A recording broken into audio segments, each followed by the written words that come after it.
warahmatullahi wabarakatuh. Alhamdulillahirrabbilalamin. Wassalatu wassalamu ala asrafil anbiya wal mursalin Sayyidina Muhammadin wa ala alihi wa sahbihi ajma'in, amma ba'du. Pertama-tama marilah kita panjatkan puji syukur atas kehadiran Allah yang Maha Esa yang telah memberikan rahmatnya, ridhonya, sehingga saya dapat melaksanakan tugas mata kuliah Islamic Marketing dan Manajemen. Di sini saya akan menjawab soal UAS Islamic Marketing dan Manajemen. Mungkin langsung saja. Yang pertama, bagian A, saya selalu hadir di perkuliahan Islamic Marketing dan Manajemen dari awal sampai pertemuan terakhir kemarin. Alasannya saya menghadiri karena ingin yang mengikuti pembelajaran di setiap pertemuannya. Terus saya selalu melakukan video record materi perkuliahan Islamic Marketing dan Manajemen dari video yang awal, yaitu konsep pemasaran dalam Islam, makasih syariah, peran pemasaran dalam Islam, pengembangan strategi dan pemasaran dalam Islam, tabayun dalam lingkungan bisnis Islam, basic pemasaran dalam Islam, membangun nilai, loyalitas dan kepuasan pelanggan dalam Islam, meningkatkan hubungan pelanggan, perilaku konsumen, ekuitas menarik dalam Islam, kesan-pesan dan manfaatnya. Terus soal-soal yang saya jawab tentang surah Al-Furqan dan surah An-Nisa beserta arti dan kandungannya, itu soal-soal yang pernah saya jawab. Terus kesan saya selama mengikuti perkuliahan Islamic Marketing ini sangat bermanfaat, seru dan sangat bermanfaat bagi saya, dimana saya bisa mengetahui apa itu dan bagaimana konsep pemasaran dalam Islam, peran pemasaran dalam Islam, pengembangan strategi, risiko pemasaran, perilaku konsumen dan lain-lain. Mungkin cara saya menerapkan ilmunya belum semua bisa saya terapkan. Nilai yang cukup bagus karena dengan hasil perkuliahan Islam dari awal pertemuan mungkin saya sudah memahami materinya. Terus bagian B, surah Ar-Ra'd ayat 21. Wallazina yasiluna ma amarallahu bihi ayyusalla wa yakhshawna rabbahum wa yakhafuna su'al hisab. Artinya orang-orang yang menghubungkan apa-apa yang Allah perintahkan supaya dihubungkan, dan mereka takut kepada Tuhannya dan takut kepada hisab yang buruk. Surah An-Nisa artinya, dan hendaklah takut kepada Allah orang-orang yang seandainya meninggalkan di belakang mereka anak-anak yang lemah, dan mereka khawatir terhadap kesejahteraan mereka. Oleh sebab itu hendaklah mereka bertakwa kepada Allah dan hendaklah mereka mengucapkan perkataan yang benar. Hubungannya dengan customer relationship management adalah manajemen hubungan pelanggan. Merupakan salah satu upaya yang dilakukan oleh perusahaan menjaga hubungan baik dengan anggota. Merupakan suatu keharusan dalam sebuah usaha. Dalam usaha atau bisnis, menjaga hubungan komunikasi dengan pelanggan merupakan hal yang sangat penting. Hal tersebut dikarenakan membina hubungan baik dengan pelanggan akan berdampak pada keberhasilan suatu bisnis. Membangun hubungan baik dengan pelanggan termasuk dalam silaturahmi sebagai dalam surah Ar-Ra'd ayat 21. Yang kedua, Islam merupakan sumber nilai dan etika dalam segala aspek kehidupan manusia secara menyeluruh, termasuk dalam hal bisnis. Nah, Islam memiliki wawasan yang komprehensif tentang bisnis. Islam membenarkan setiap kegiatan bisnis sepanjang tidak menyakiti orang lain atau masyarakat secara keseluruhan. Bisnis yang dilakukan seorang muslim mempunyai pijakan dan landasan keyakinan bahwa bisnis yang dilakukan harus bernilai amal ibadah muamalah, yaitu kegiatan bisnis yang dilakukan dengan landasan dan pedoman atau peraturan Allah dalam Al-Quran dan Sunnah Nabi. Di dalam sistem CRM juga memiliki fungsi yang harus diterapkan. Di antaranya adalah menerapkan falsafah yang berorientasi pada pelanggan, mengidentifikasi faktor penting bagi kebutuhan pelanggan, membangun proses pelayanan terhadap pelanggan secara maksimal, mengadopsi pengukuran berdasarkan sudut pandang dari customer, menyediakan dukungan kepada customer secara penuh, menangani berbagai keluhan yang berasal dari pelanggan, melakukan pencatatan terhadap setiap aspek dalam penjualan, membuat informasi yang berkaitan dengan pusat layanan dan penjualan dari customer. Manfaat CRM yaitu mendorong loyalitas pelanggan. CRM memungkinkan sebuah perusahaan untuk memanfaatkan informasi pelanggan, baik dari call center, website, maupun melalui staf pemasaran produk.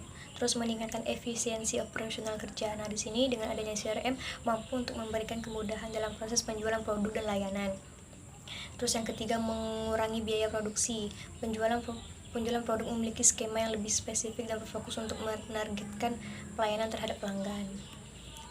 Selanjutnya, meningkatkan time to market. Nah, Penerapan CRM mampu untuk mendapatkan berbagai informasi seperti data tren pembelian yang dilakukan oleh pelanggan, kemudian juga menentukan waktu yang tepat dalam memasarkan sebuah produk.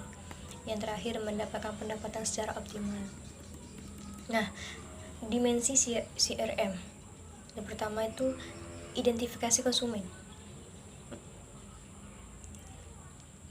Identifikasi konsumen, kita harus tahu segmen pasar. Sebelumnya harus ada target pasar. Target pasar itu misalnya kayak anak muda, sekolah, kampus, anak-anak kecil, terus ibu rumah tangga dan lain-lain. Mengidentifikasi 4 dimensi yang pertama ini mudah sulit karena hanya menentukan kalangan yang apa yang benda dicapai gitu.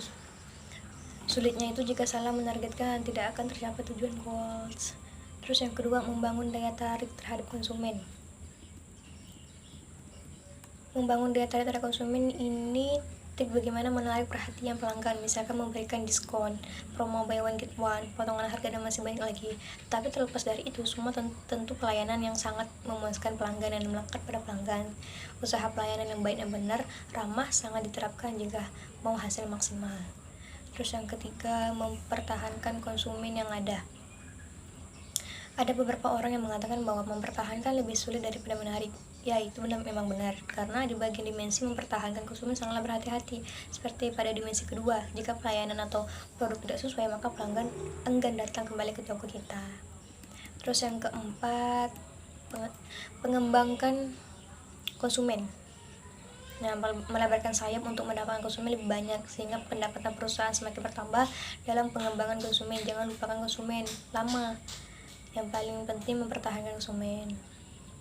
Terus ada yang dimasuk dengan faktor pribadi. Di sini faktor pribadi itu termasuk usia, jenis kelamin, profesi, budaya, latar belakang negara. Itu tuh faktor pribadi yang mempengaruhi perilaku konsumen.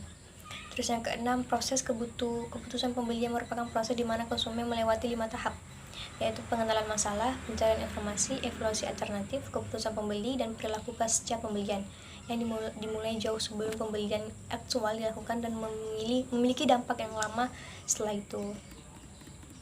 Ayat-ayat konsumsi itu ada surah Al-Isra ayat 29, yang dimana dan janganlah engkau jadikan tanganmu terbelenggu pada lehermu, dan jangan pula engkau terlalu mengulurkannya, sangat murah, nanti kamu menjadi tercela dan menyesal.